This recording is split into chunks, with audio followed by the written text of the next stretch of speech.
Bonjour Emmanuel Ducrot. Bonjour Dimitri, bonjour à tous. Emmanuel, à l'Assemblée nationale hier, on devait discuter d'une proposition de loi pour lever les contraintes agricoles, la fameuse loi Duplomb, mais finalement rien ne s'est déroulé comme prévu.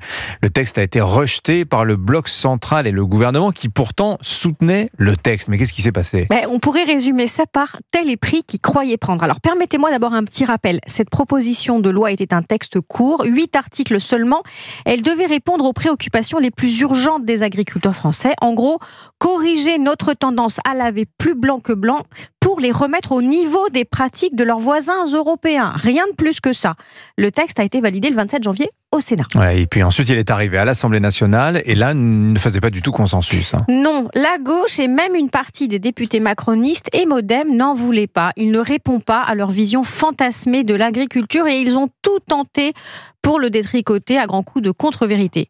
Et comme ça ne suffisait pas, les députés verts et écolos se sont déchaînés. Ils ont déposé des milliers d'amendements. Il y en avait 3500 sur le texte. Les 3/4 venaient de l'extrême gauche.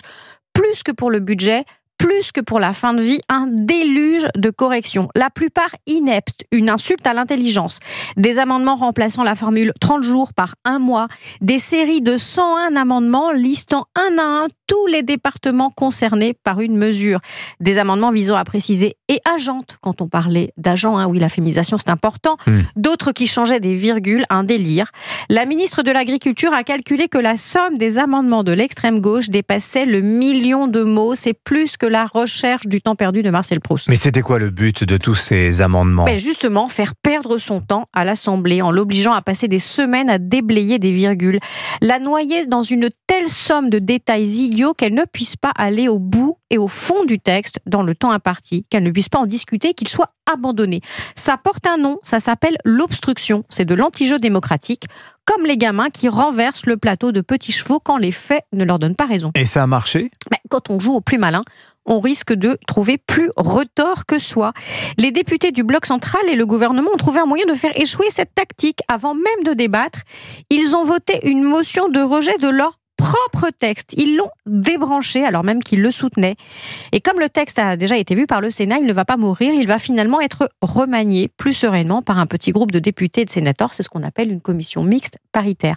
Alors c'est une ruse pas glorieuse, qui cache le fait que le bloc central est lui-même divisé, faible, que la majorité est introuvable et qu'elle ne peut avancer que par la feinte. Alors évidemment, chez les LFI et chez les Verts, on hurle au déni de démocratie, à la confiscation du débat, ce qu'on ne tolère que quand on le confisque à son profit.